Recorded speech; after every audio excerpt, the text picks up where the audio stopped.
Welcome back to the Authentic Networker podcast.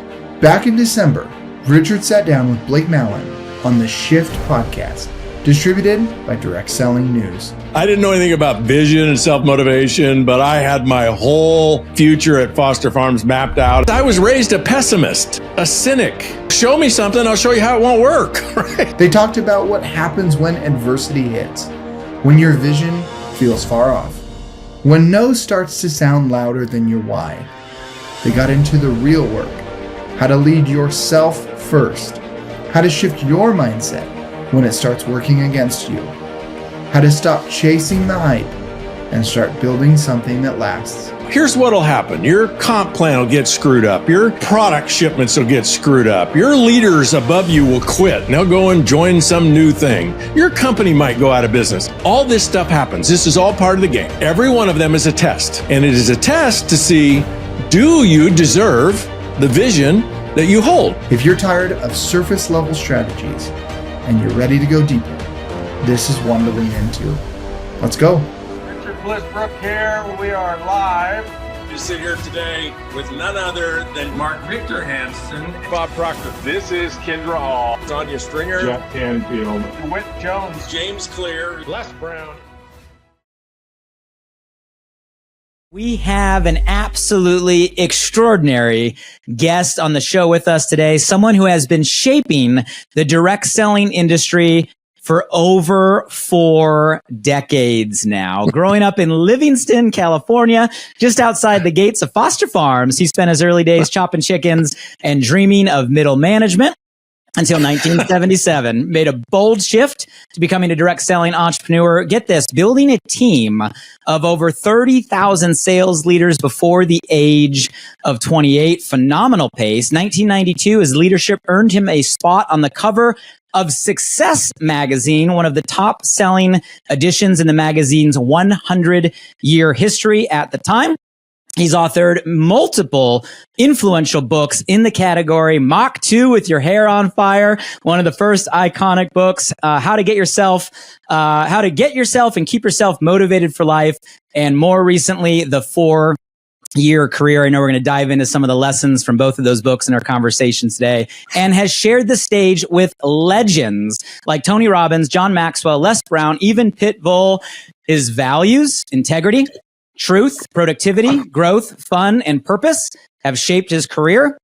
And I love how, above all else, he considers himself a perpetual student, learning from culture, philosophy, leadership, history, and truly believes that by unlocking the power of vision and self-motivation, we can all leave behind the chicken plants in our lives and fulfill our deepest dreams. So today we get to dive into his journey, all the philosophies, all the lessons, all the shifts along the way. Please help me welcome to the show, direct selling icon, Richard Bliss Brooke. Richard, how are you doing? I'm good, Blake. Thanks for having me on the show. Thank you. I know we've crossed paths for years and years at channel events. Yeah. I'm excited to spend some focused time with you today. Are you out of Hawaii right now? I am. I live on the island of Lanai. Well, aloha. I grew up, I'm a surfer still. I grew up surfing. I'm a surfer by nature. Hawaii would be like a dream. How long have you guys been out there? 10 years, full-time 10 years. Before that, California and Idaho. I love it. Well, thank you so much for the time today. I know you're busy, and I'm so excited about our conversation. 4 decades. That's a lot of perspective, and I'm going to try to cover as much ground for our audience, extracting that perspective as we can today. Why don't we start with your story? You know, take us back to where this began, right, over 4 decades ago. And then, Richard, maybe just one moment at any point along the way that was like one of the more emotionally high moments for you at any point in your journey. Take us there. Well, I grew up on a big cattle ranch and row crop farm in the San Joaquin Valley of California. It's a big ag area. And if you don't go to college, you're going to end up either back on the farm, the ranch, or the dairy, or you're going to end up in food processing. And I did not go to college at all, and I didn't even do very well in high school. So I ended up working at this chicken processing plant called Foster Farms, which I actually loved. I really dug it. I was into it, and I didn't know anything about vision and self-motivation, but I had my whole future at Foster Farms mapped out. I was going to be there for 40 years. I was going to drive a company car and run the place. And 4 years into my career there, the owners hired this guy that had a master's degree in poultry husbandry. Oh, wow. I don't even know how does that happen? But so he came in and he changed the whole culture at Foster Farms to one about education and management. And he created a policy that you couldn't go any further in management than I already was without a 4-year degree. Oh, wow. And so my sponsor had been calling me, oddly enough, same guy that got me the job at the chicken plant. He left after 6 months and left me there. And he'd been calling me about this opportunity and I wasn't interested at all. Come to this meeting, going to make a lot of money. And, he's talking about, like 3 times more money than I made full time.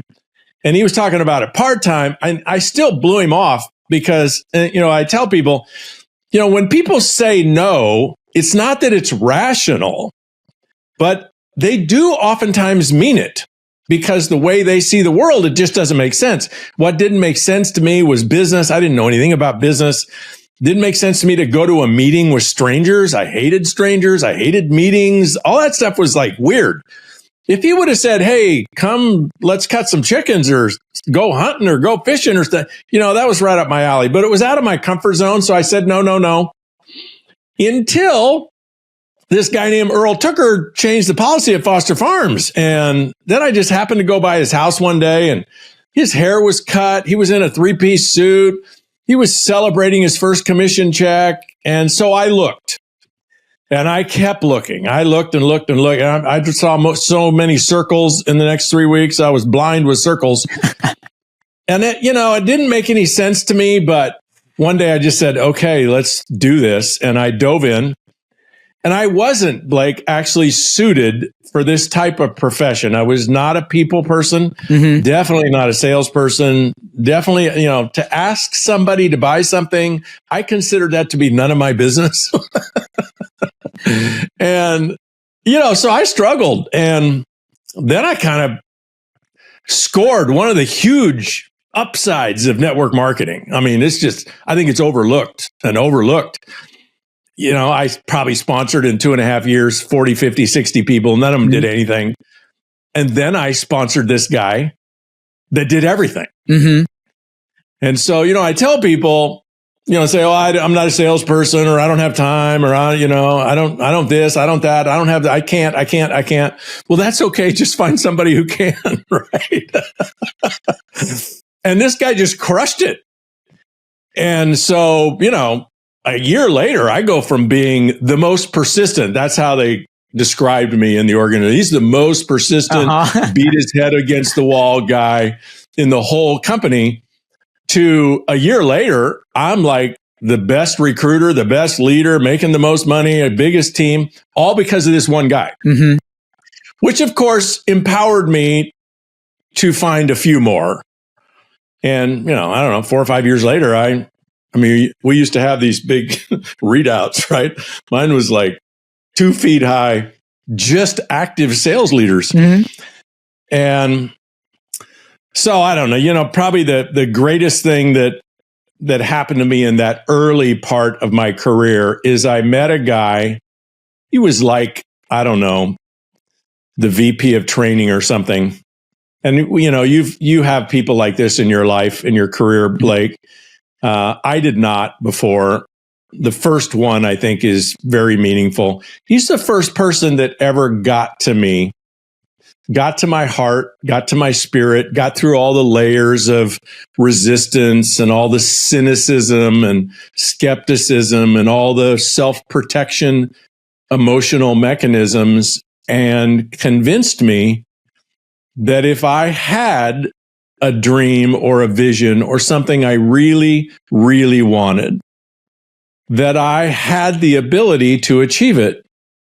And for me to think otherwise would be for me to imagine a creator that is capricious in nature and would mock my dreams by here's a dream, here's a vision, here's go find something you really want to do, but I'm not going to give you the ability to create it. He just really inspired me to look at the whole spiritual side of life and progress and people and success. And he's the one that inspired me to reinvent myself as a human being, because he also convinced me, okay, you show up here as a cynic, as an uneducated chicken shopper who's very persistent, but that's not who you need to be 2, 3, 4 years from now. You can be anybody you want to be. And he taught me the fundamentals of reinvention, of becoming somebody new, becoming somebody different. You know, just hearing you talk about that person gave me chills, because it reminds me of my own journey and how that's the truth. It's just one person can come into your life at some point in the journey and just say the right thing at the right time, or you're in the right state, and it just lands differently, and it can change your perspective. And I love that. It's fascinating. You also said reinvention, which I love that word. And I think maybe it's a very fitting word for where we're at in the world right now. Go deeper there. So you said, he opened your mind to, you could be a different person, right? You could go after your dreams. What were some of the things that first mentor taught you that now you have seen in your own journey to be true, that allows an average person listening right now to reinvent, right? Or become something new? What would some of the lessons be? Well, one of the first ones was fundamental, but to me, it was like I'd never heard. I was 22, 23, 24 years old. I'd never heard the term goal setting. Now, this is a long time ago. I know people go like, wow, where did you grow up? At some weird place? No, but in the 70s, if you weren't, I don't know, involved in sales or business, or maybe you didn't. I never heard that term. We didn't use that term on the ranch or the farm. We didn't use that term in the chicken plant, although obviously there were production goals. But, he was talking to me about, okay, what do you want? And, one of the most, I know you've gone through this exercise, Blake, as so many people on this podcast have, where, you maybe just take an hour and you got a yellow pad and, write down 100 things that you'd love to have. Crazy things, whether you can afford them or not, whether you deserve them, or just write them down. Just write them down. And what that was exercising a muscle that was totally atrophied for me, right? I didn't have that muscle. I would stare at the yellow pad and go, a new fishing pole. I could get like 3 things. And, no, he said, you got to work this muscle. You got to make this muscle strong. You got to get your wanter working, and then we're going to get your getter working, because all of these things are possible to a human being. You and I can have anything we want to have. And he, of course, baked into that brilliantly 45 years ago that it wasn't getting everything. It was actually the journey. It was the progress. It was the who you become in the process of what you learn, who you meet, the experiences you have in the journey, because there is a journey in the chicken plant, but it's pretty narrow and it's pretty linear. And yeah, you might meet some people and you might have some experiences, but he opened me up to the whole world. Like, the whole world is your oyster. You can go anywhere, be anything you want to be, do anything you want to do. And, the part that I really focused on was the be. I never had a lot of big haves.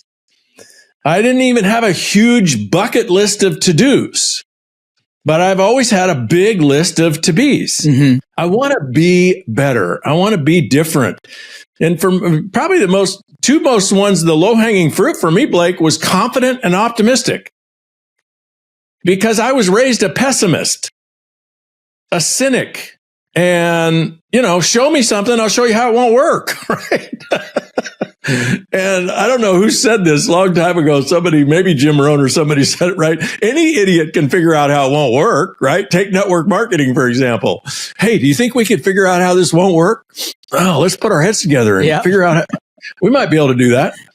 But, the miracle is figure out how it will work. And then, go all in on that.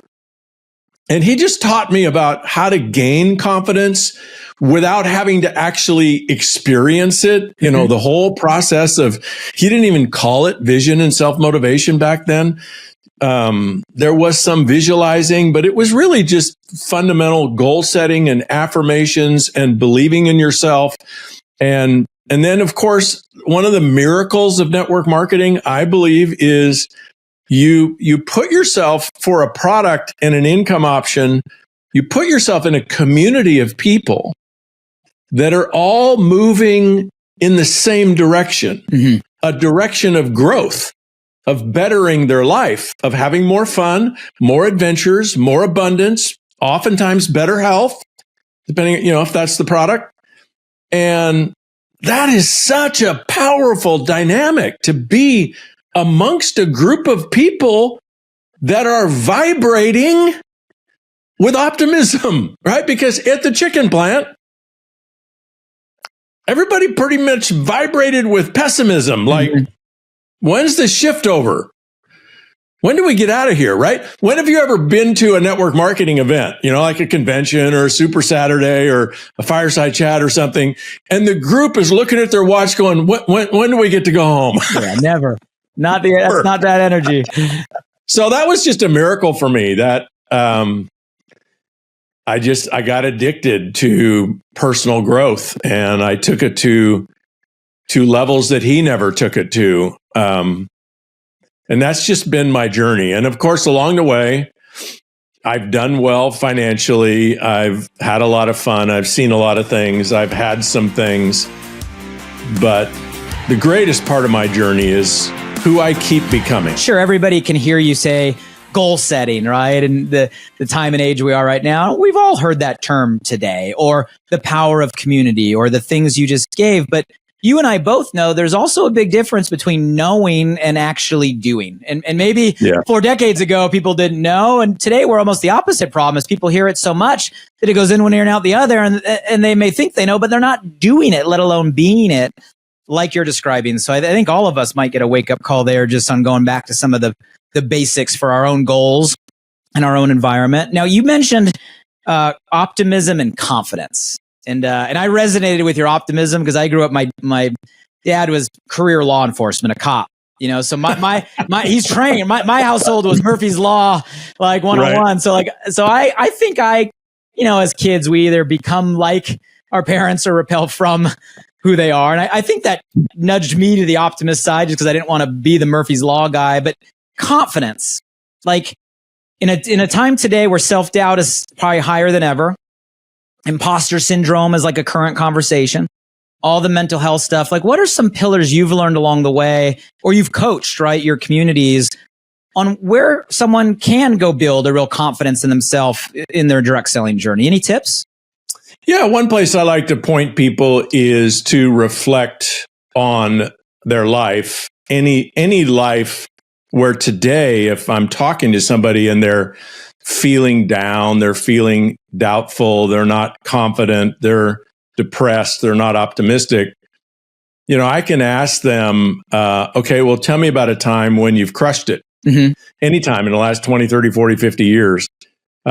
Sports, business, community involvement. If I kind of run out of things, I ask them, do you have any children? And, almost everybody does.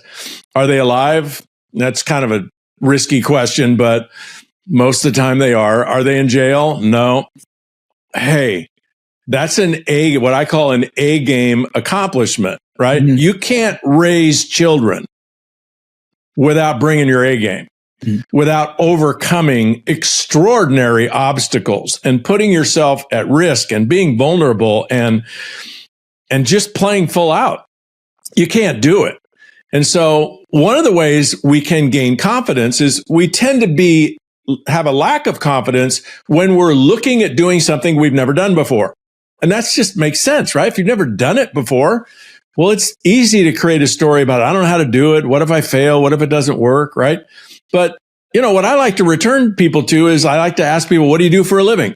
I just was asking a gal this morning, coaching a gal this morning, and she said, I have a degree, and she had all these plaques behind her camera on the wall, like, 8x10 things. And I said, those look like degrees. What do you have degrees in?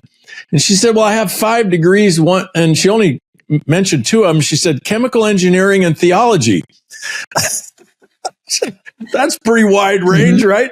So, anything you and I have done in life, we didn't know how to do. We didn't know how to ride a bike. We didn't know how to spell. We didn't know how to drive a car. We didn't know how to do our job. We didn't know how to date. We didn't know how to do anything. We learn to do everything. And all you need is a really good reason and then some guidance, right? Some counselors, some teachers, some guardrails to keep you from going off the tracks and having a wreck. And if you understand that, hey, whether you've, raised kids or you learned how to do a particular job or you excelled at sports at one time in your life, there are times in all of our lives when we have done really, really well against all odds. Mm-hmm. And there are times in our lives where we have learned things that for anybody that, if somebody said to me, oh, go get a degree in theology or chemical engineering, it would be easy for me to say, I'm out. I have no clue. I don't get it, any of it, right? But we can learn it if we want to.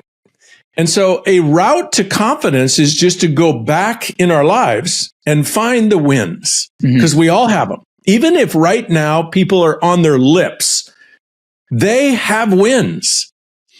And so go find them. Go think about them. Go remember them. Bring them back to your state of consciousness. And right then, Blake, right? Our physical strength, our posture, our optimism changes like that based on what we're thinking about. So if you're thinking, I can't, it won't work, I don't know how, you actually will start to slump over. You'll actually physically be weak, and you'll have a tendency, confirmation bias, to think of thoughts that further that conversation. So snap out of it. Think about a time you had a big win. Notice the posture change. Notice the mood change. And now let's go with that, right? Let's nurture and foster that into a new venture with guidance. It's such a win-win system for people to gain confidence, gain traction, learn something new, and do well. It's incredible. Well, and I love the way, Richard, you're giving us really simple things that are obviously tried and true, proven and tested, yourself and the communities you've coached and personal growth through decades. But it's stuff we can apply, like the win list. I've had peers literally tell me that they actually write it down. They write their win list in their life down. And when they're down, they go review it to get the energy, the transformation that you're describing and you're showing, right, that we can transfer to others. And this is stuff that are tools that we can all do. You've talked about kind of where we started, the chicken chopping. We've heard some of the accolades. I know there's been a lot of high moments, right, and a lot of victories and a lot of the triumphs. Can you reflect maybe on one moment, one story that was the opposite of that? Like a time anywhere in your career where it was like you were in the struggle, you maybe had doubt start to creep in or voices start to creep in, or you were in a moment where maybe you were at an inflection point, right? For your life, your trajectory, your business, your team. Take us maybe to that moment, share the story and what got you through it, or what lesson did you learn, or what can we glean for other people that maybe are feeling like they're in a season like that right now?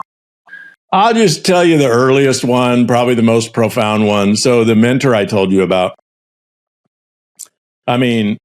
it's just hard to describe the relationship I had with this man.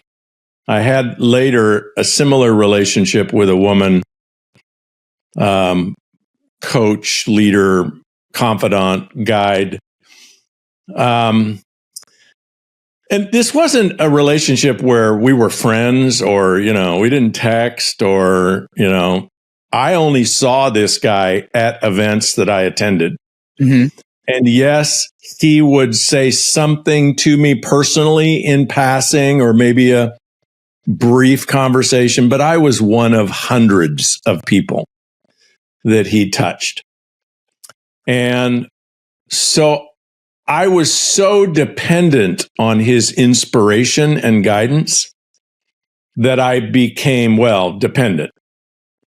And ironically, he came to Hawaii on vacation with his wife, and she's on the beach reading a book, and he's out in the tide pools. And he was from Oklahoma. He was not a ocean guy. And you know how, Blake, one of the rules of the ocean is never turn your back on the tide. Mm-hmm. Well, he's waving to his wife. I mean, she's watching this. And he gets hit by a little rogue wave and knocked him over and hit his head and killed him. Oh, geez. And he's in his 40s. Mm-hmm. I'm in my 20s. And when I heard this news, Blake, I just kind of, I quit. That's what I did. And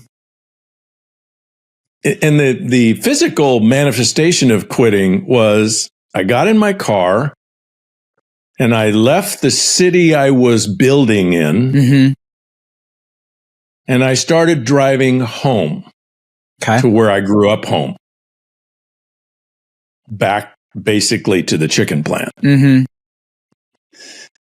And about an hour into that drive, boy, don't know where it came from, but I'm sure grateful it came. I had an insight, a wake-up call, profound defining moment,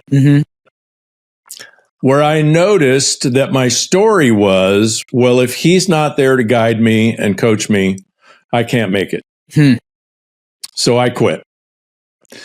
And the message I heard from him, from me, from outer space, from God, I don't know, was he told me, right? And I know you've been told this too. You already know everything you need to know to make 10 times as much money as you want. You just need to go do it, right? He told me many times, you already know what you need to know. I've already taught you everything you need to know. Just go do it. Just go do half of it. Do 20% of it. It'll blow your mind what'll happen. Just go execute, go do, go be, quit learning, go. And of course, I was like sucking on the teat of that inspiration. So I never really let go. And in that moment, I decided, what a disgrace of the gift that he'd given me. What a dishonor of the gift he'd given me. What a low moment for me to quit. And yeah, it was sad and tragic. But for me to quit compounds all of that. And for me to live, and maybe instead of being the giant sucking sound, which is what a lot of us are in the presence of people that inspire and lead us, all that confidence, all that inspiration. And we kind of relegate our role to give me more, give me more, give me more. We're just, right, sucking everything, all the oxygen out of the room. How about instead of that, how about I be the oxygen in the room? He's gone. Who's going to take his place? Hundreds of people, including me. And that was a defining moment where I changed my state of being from I'm gonna as soon as to I am. For our listeners today that maybe are relying on whoever that person is in their life, whether it's the upline or the leader or the mentor or the person they're following online or looking up to, and maybe in their journey it's not a wave, like a literal wave, but maybe it's some other wave. We all have mentors in our life we look up to that we think we need, that they're knocked out of the game because of a life situation or a health situation or a change in a career path or a shiny whatever the wave is that removes them. What guidance do you have for the person there that maybe right now is hearing this for the first time, that, they are depending on someone more than they really need to, and maybe they want to get to that same realization that you have, that they have what it takes? What advice would you give that person today? Well, some of it's logical and practical, and maybe some of it's spiritual. The logical, practical part is, in order for us in network marketing and almost anything else, for us to build what we maybe dream of building, we have to step into the best and most leadership of ourselves that we can step into. We have to become the leader. Doesn't mean we can't still follow leaders. Leaders are followers, but they're also always upping their game in their own level of leadership. And that's critically important for the leadership above you that you're relying on. They need you to step up, because if you don't step up, you wear them out. Right? Because now they end up, instead of empowering you to duplicate and become like them, they're enabling you to stay small and stay weak. And so I encourage you, step up your leadership. I know you've done it in other places in your life where you felt confident, where you felt comfortable, and you also had the need or the want. You leaned in or jumped in and you led. And I encourage people to do that here. And I encourage you, if you are a leader, give people an opportunity to step into their own leadership, which requires that you give them an opportunity to fail. You got to give them an assignment, give them an opportunity, give them responsibility, give them something where you are then gone and they get to figure it out or not. That's just critically important in network marketing, because the size of a team, every leader can only influence so many people.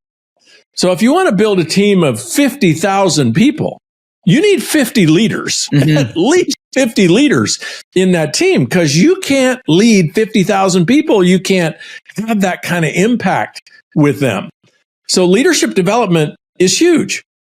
And in that journey, you're going to have all kinds of adversity. This is a place where leaders get an opportunity to step up, to invent their leadership, to grab that next rung in the ladder, is when adversity hits. And adversity will hit. There is no beautiful, perfect journey. Blake, I remember watching you're like a bottle rocket that kept blowing up, right? This stage 1 would take you to the stratosphere, and then everything would blow up, and then stage 2, and it doesn't go like this. It goes like this. And if you stay engaged, if you stay optimistic, if you stay looking for the good and the opportunity, you start here, but you end up here. The journey may look super messy, but like on my website, I have a picture of my house at the chicken plant. I love that. There's bushes growing out of the windows. It's abandoned. It's not even there anymore. I took it 4 or 5 years ago. I paid $11,000 for that house. That's where I started. I look out my back door and I'm looking at 200 degrees of ocean. I could hit a 9-iron into the water. So that's point A, point B, and I'm not done yet, right? That's just, but in between, so many train wrecks, blow ups. But here's the thing you have to lean into if you're going to make it, folks. You have to see every adversity as the seed of equal or greater benefit opportunity. You have to find the gold in there. It's there all the time. So my mentor, Kurt Robb, he died at a tragic time where I felt like I needed him. Oh my gosh, how I stepped up in that moment, I don't know. But the payoffs for stepping up, they weren't tenfold. They were 1,000-fold. So every time something happens, and here's what'll happen. Your comp plan will get screwed up. Your product shipments will get screwed up. Your leaders above you will quit and they'll go and join some new thing. Your company might go out of business. All this stuff happens. This is all part of the game. And every one of them is a test. And it is a test to see, do you deserve the vision that you hold? Do you deserve the abundance that you seek? Are you willing to overcome, to figure out a way through it, over it, around it, under it, reinvent it, figure it out, whatever it is? Or do you let it get to you, right? It's not what happens to us in life. We've all heard this cliche a million times. It's how we respond. So in network marketing, somebody says no. What do you do with that? Like, do you crumble? Do you cry? Do you stop? Do you fall? Or do you learn from it? Do you see it as an opportunity to ask somebody else and ask somebody else and ask somebody else? One of the classic things, I think you know this, Blake, that knocks probably 90% of the people out of the business that could go on to have extraordinary incomes and careers in network marketing is they have a story that the more people who say no, the more likely it is the next person is going to say no, the more likely it is it's not going to work. And every network marketer that's ever made it has a different story. The more people who say no, the closer I am to a yes. I use a giant deck of cards. That's literally a giant deck of cards. It's a giant deck of cards. Shuffle the cards up. How many aces are in the deck? Yep. 4. We all know there's 4. Would you bet your house there's 4 as long as it's not a trick deck? Yeah. It's 4. A real deck, solid poker deck. You bet your house there's 4. Well, you and I know if we go ask 52 people to take a look at this, it's going to be more than 4 that say yes, but at least 4. So the more people who say no, I mean, if you're flipping cards over and they're not aces, do you get more depressed or do you get more inspired? If you're actually playing for aces for money, you get more inspired. Why? Because we know. Fundamental lesson, folks. There are a certain percentage of people out there, still ends up being about 10%. That they'll at least look, they'll at least try, they'll at least listen.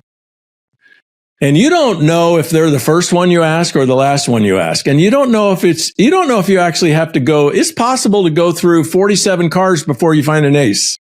It's possible. But if you understand that a certain percentage will. Now, how do we know that? I don't know. What's the current numbers, Blake? Still 300, 400, 500,000 people a week are joining some company around the world.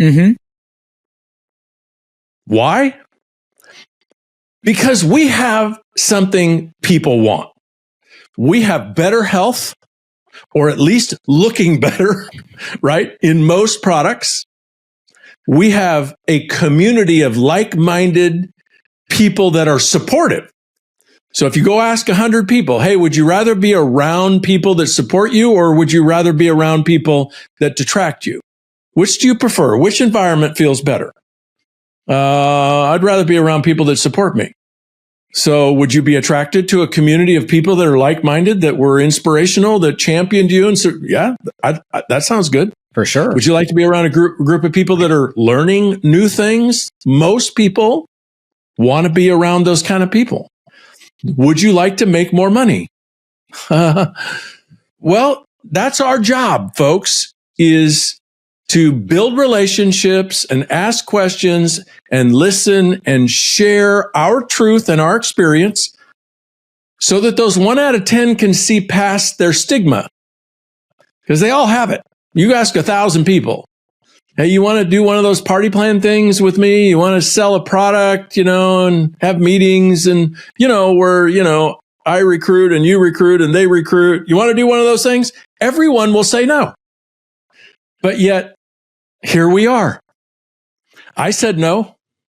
Did you say no, Blake, initially? I said yes, but the company I got started in, Richard, was free, so there wasn't a whole lot to say no toward.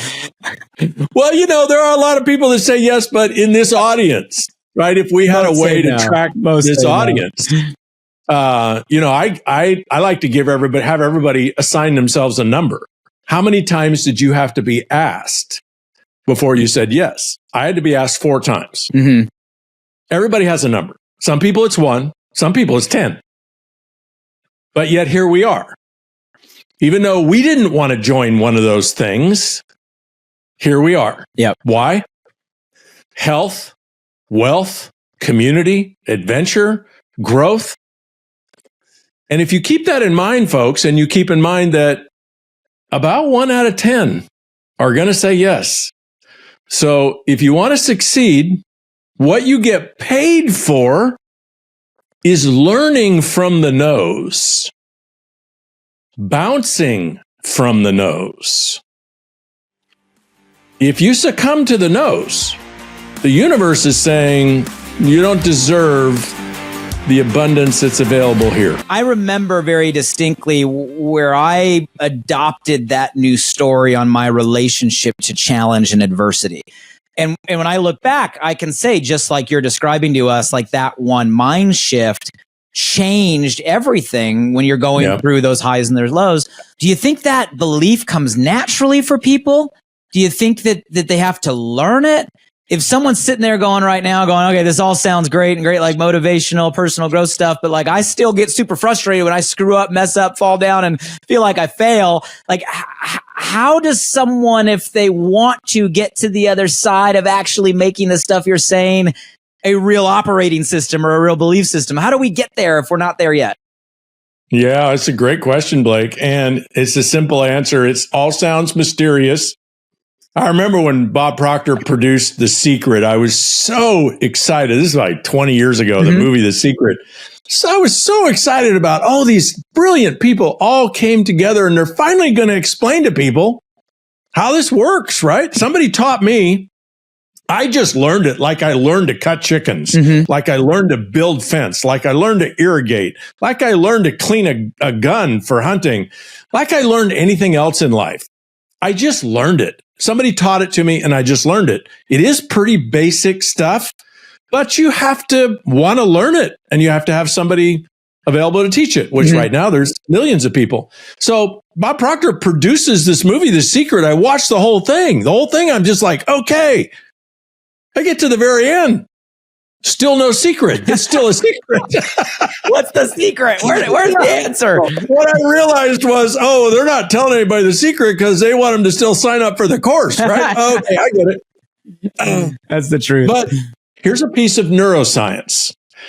Now, neuroscience is just kind of how the brain works, right? And it also extends to the body, the psyche, our gut, our emotions, all of it. It's just kind of how we work spiritually.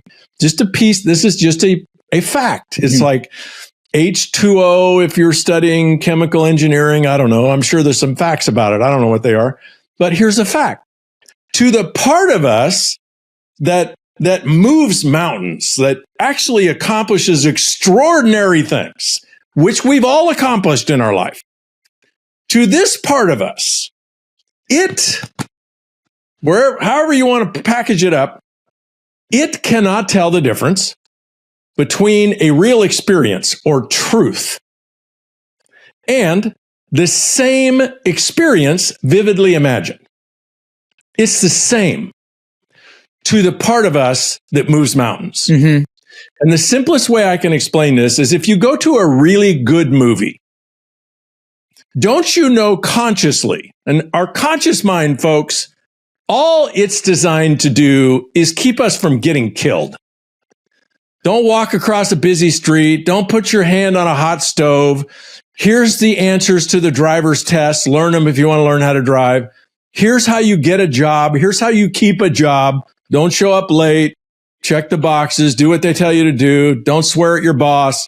You probably won't get fired, right?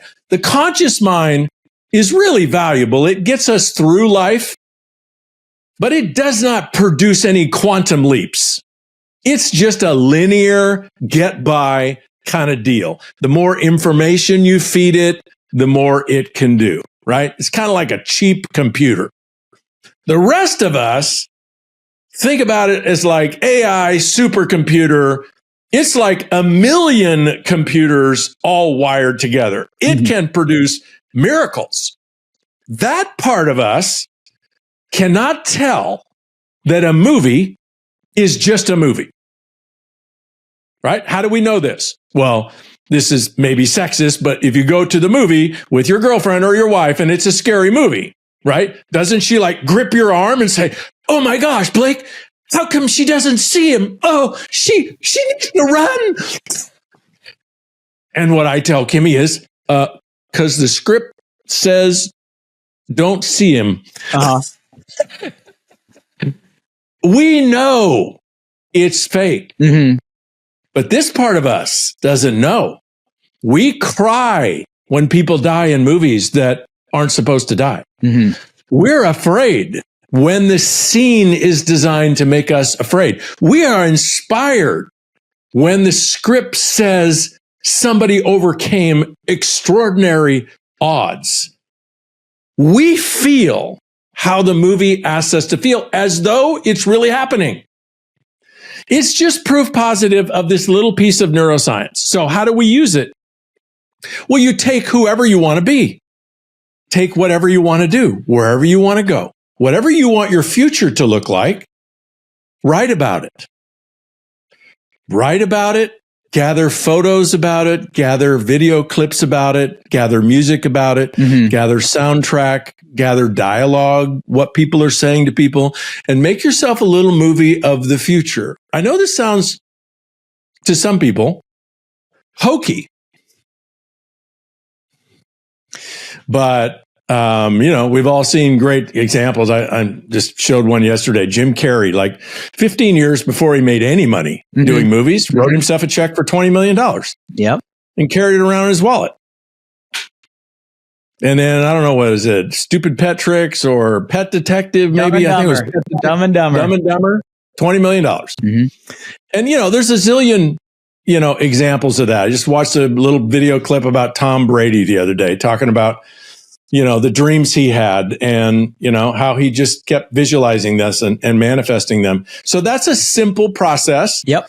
And, there's lots of books any of us can read about it. There's lots of courses you can sign up. Just like you want to learn anything else in life, you can learn about manifestation. You can learn about reinvention. You can learn about change. You can learn about how do I take my attitudes, my beliefs, my perspectives, my stories that are getting me here, and how do I change them so I can get here?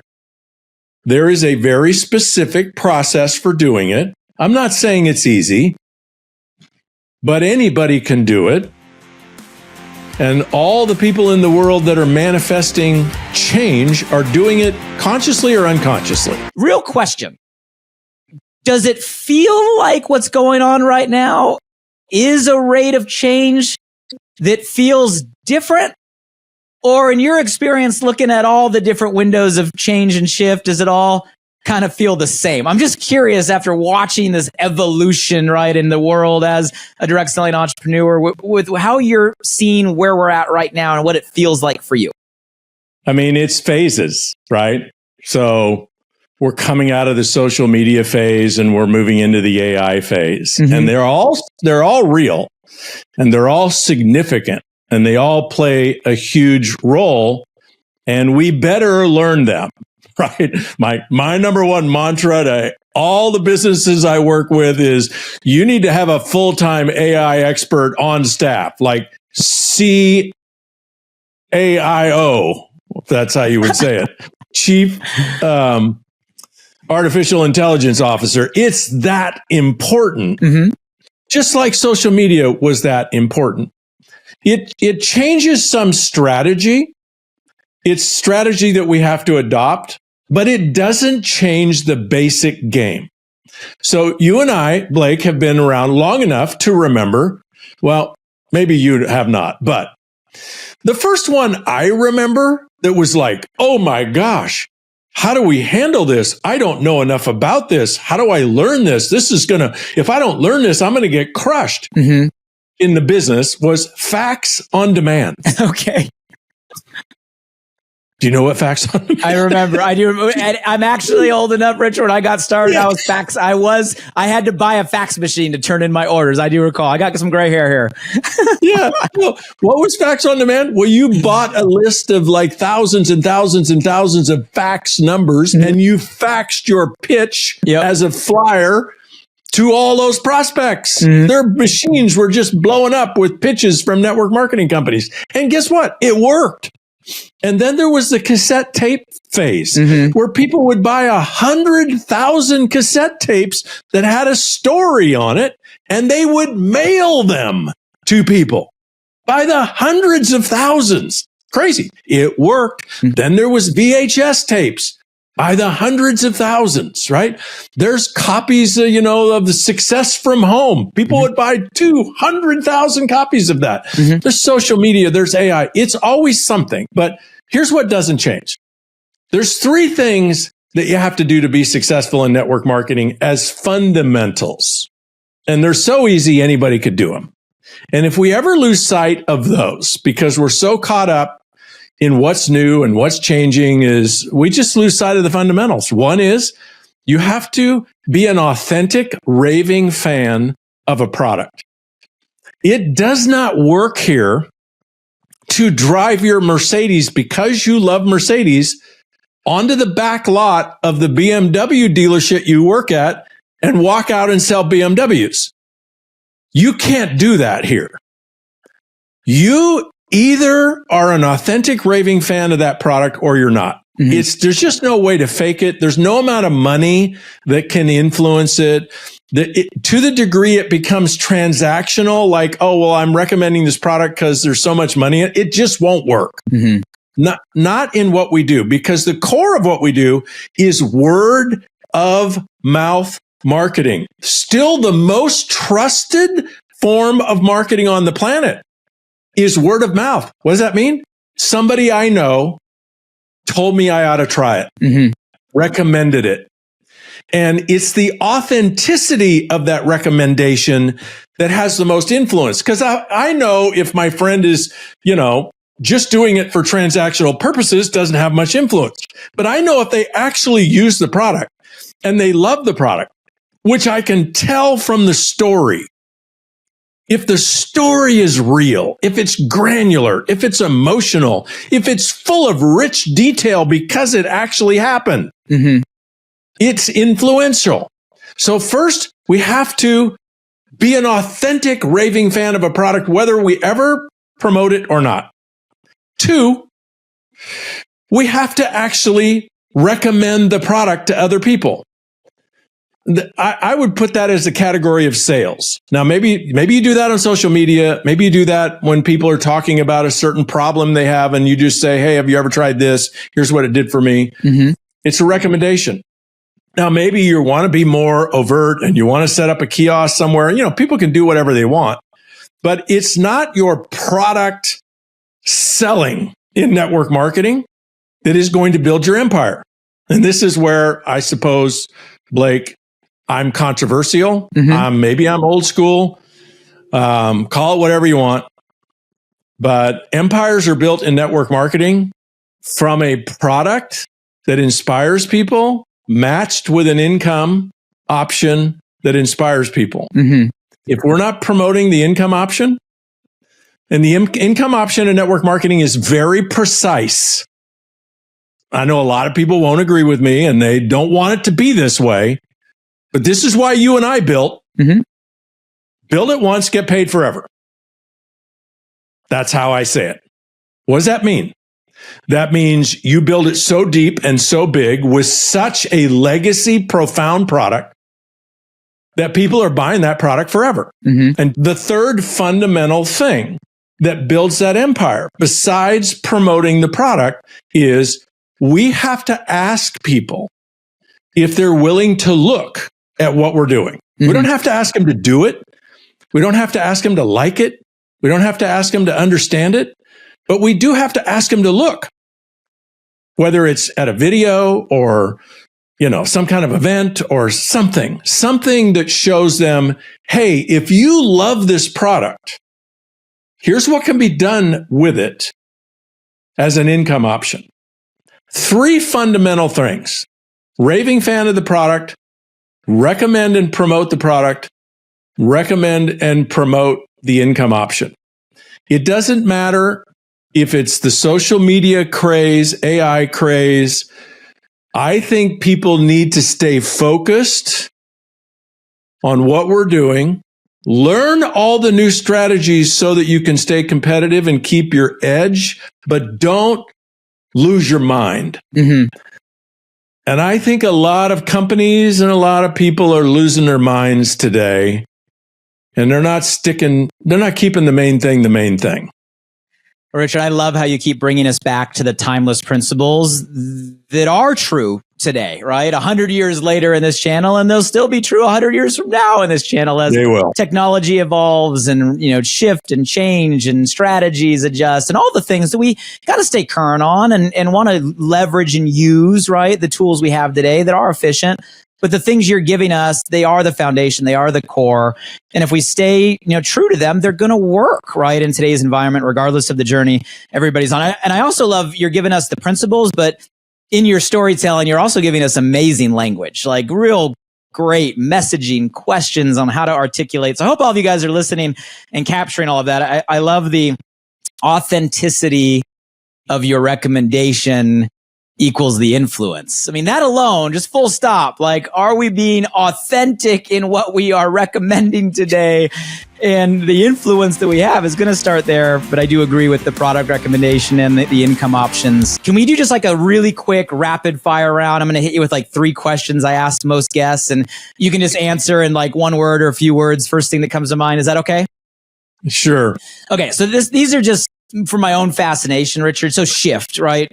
It's not just about a shift in the world or the shift in the channel. Really, the essence behind the show is exactly what you're giving us in these answers. It's, in my experience, just like in your experience, in our journey, the right mind shift, perspective shift, belief shift at the right time can change the very trajectory of your business and your life. And you've very eloquently shared a lot of shifts throughout your answers in today's conversation. We've all, I hope, been writing down. But I just want to ask you, kind of on a professional level, your career, 4 decades, right? Everything you've accomplished. What would you say is maybe one of the most significant mind shifts that you made that allow you to create what you've created today professionally? We make it all up anyway. So if you're going to make something up, how about make something up that inspires you, that empowers you, that motivates you, that's aligned with what you want to do? Since we make it all up, if you think about it, if you look at an anthill today versus an anthill a million years ago, same anthill. There's no difference. Anthill's an anthill. But you look at what human beings have done in however long we've been here, good and bad, right? We've just look at how we've taken our ideas and manifested them into this world that we have conquered to be the way we want it to be. Those are all stories that we made up. That, oh, I want to do this. And then we make up a different story that's so important that says, I can do this. And then we make up another level of it that says, I will do this. And then the final level is, I'm doing this. And we make all that up. And we are the only living being that has ever existed on this planet that has been given the gift of creative thought. Every other being has to just follow a program. Eat, poop, procreate, protect, build the anthill, whatever they do. We get to create anything we want. And so I just learned that. I just learned to pay attention. Man, when I hear a story that's not aligned with what I want, it just jumps out at me like, hey, stop that. Make up something different. Change your story, change your life.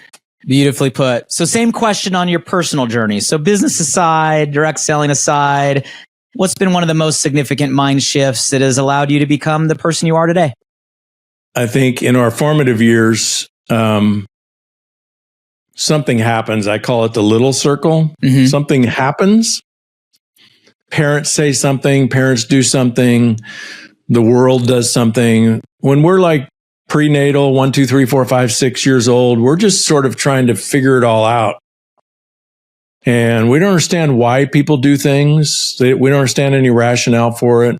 And we take it all personal. Mm-hmm. So if our parents kind of look at us sideways, or they blow us off, or they get divorced, or we're the firstborn and they have a secondborn, and all of a sudden we're like, who are you? I thought I was the most important thing. Now you're what? What is going on here?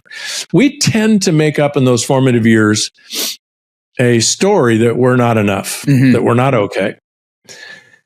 And then we tend to play that out, or we rebel against it.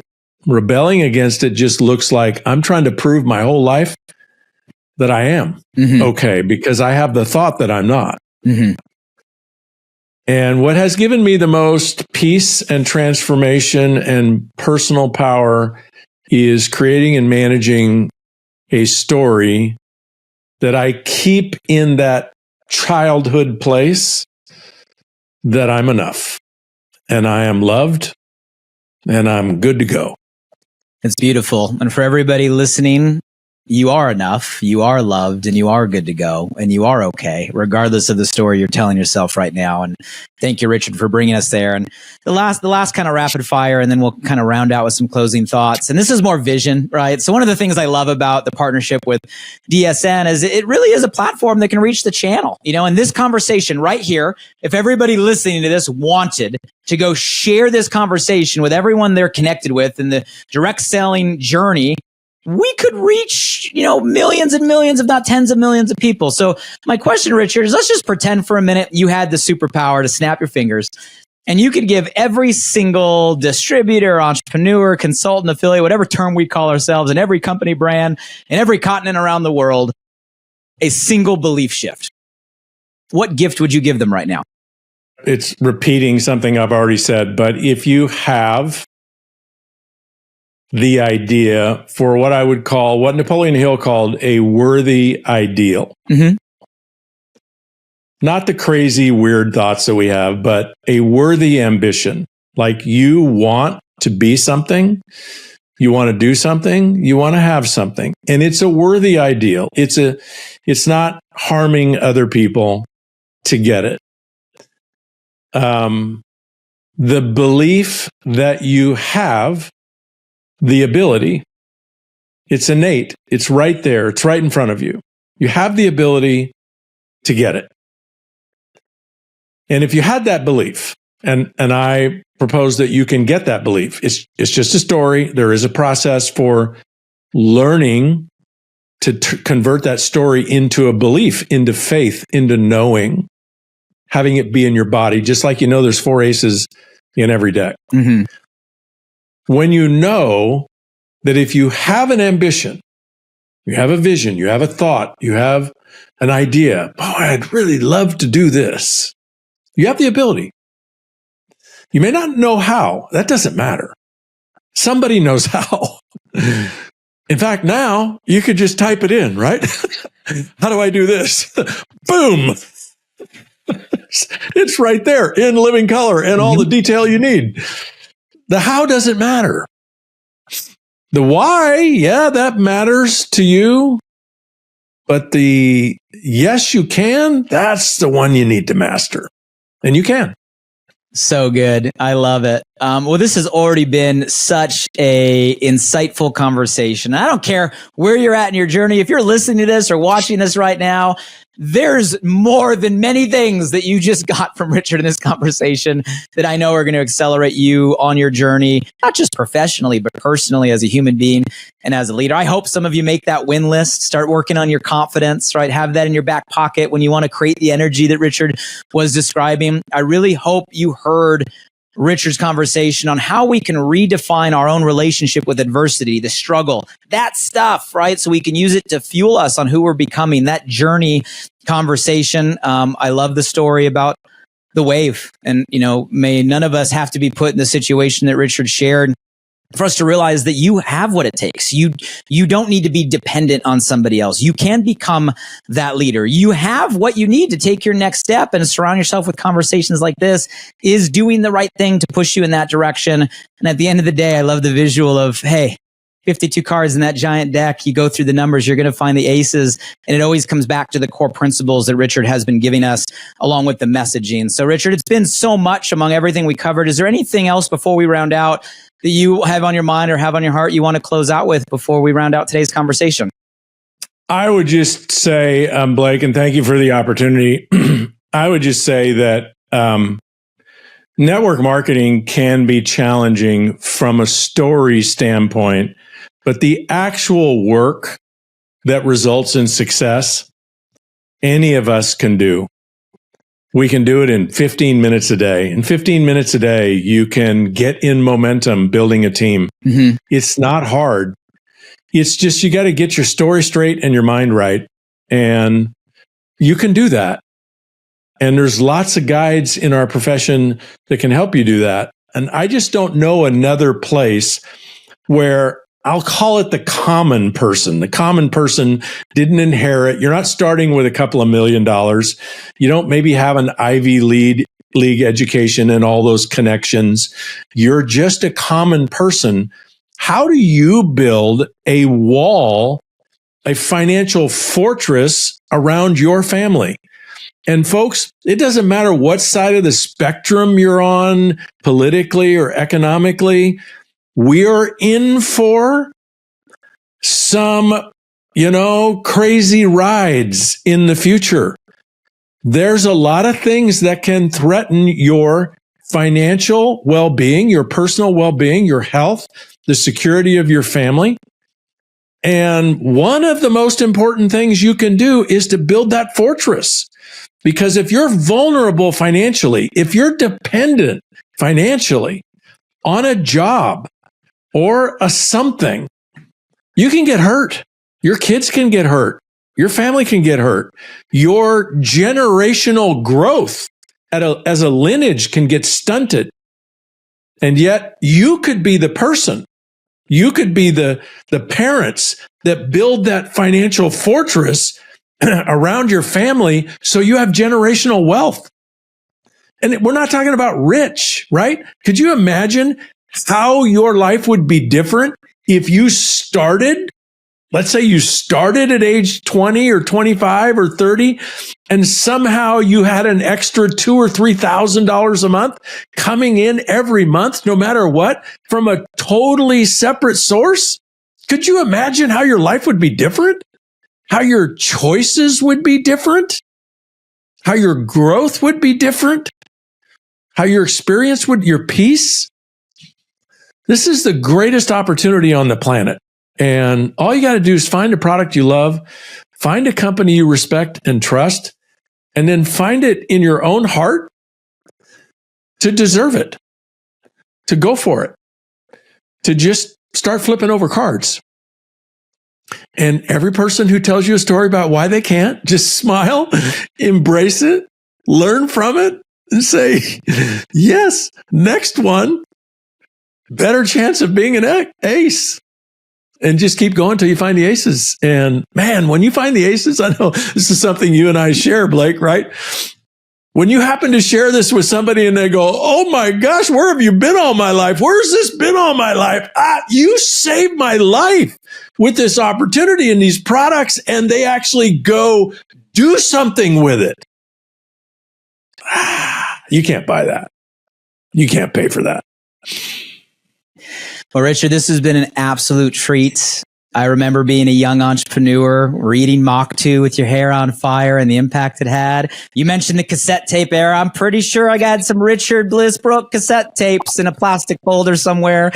And thank you for everything you have done to lay the foundation of where our industry's at today, and for continuing to show up, right? 4+ decades, a distributor at heart, and what you're doing to constantly do the things that it takes to continue to grow the conversation, make an impact, and elevate our channel and the time away from your family, right, and your teams and all of everything on your plate today to share all of it with us. And for everybody listening, you just got 4 decades compressed into a masterclass of highlights and insights, of lessons, right, of shifts, of actual practical systems that can move you forward. So I hope you listen to this. I hope you re-listen to this. I hope you re-listen to this enough times until you change your story, right? And the things that Richard's saying, that is your operating system. That is your default. Because I know you make that shift, it's going to allow you to go unlock some of the heights like Richard has shared. Richard, thank you so much for your time, everything you're doing, and everything you gave us today.